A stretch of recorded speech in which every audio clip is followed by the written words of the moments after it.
révélation du nom divin, du milieu du buisson ardent à Moïse. Quelle est l'importance de cette étape?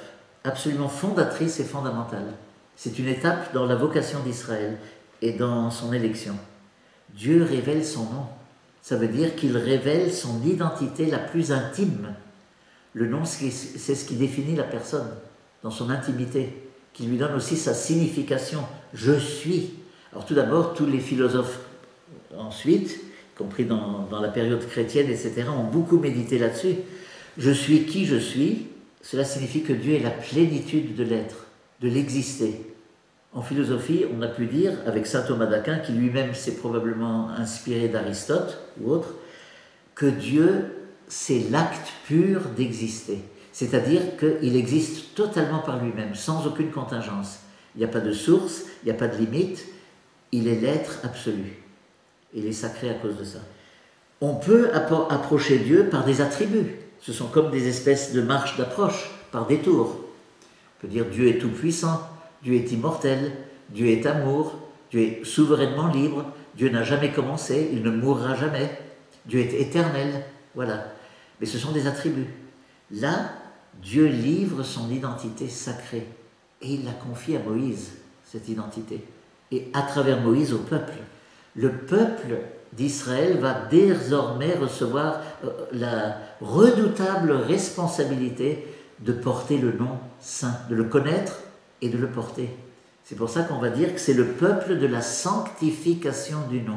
La vocation d'Israël sera toujours de sanctifier ce nom, par son comportement, par ses œuvres, par sa parole, par sa fidélité à la loi.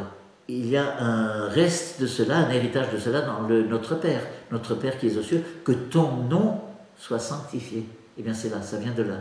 Alors inutile de dire que, évidemment, Israël, qui est tout aussi pécheur que le reste de l'humanité, va être multiples fois infidèle à ce côté sacré du nom.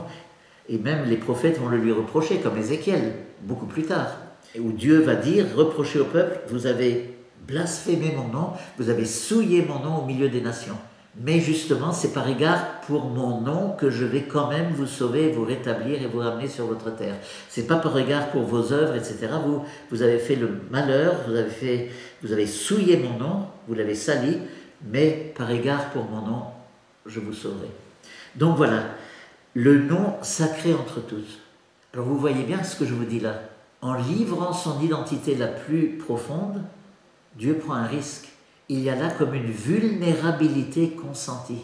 Il sait très bien qu'en livrant son nom, qui est son identité même, son intimité, Israël risque de le salir, de le souiller, d'en abuser parfois.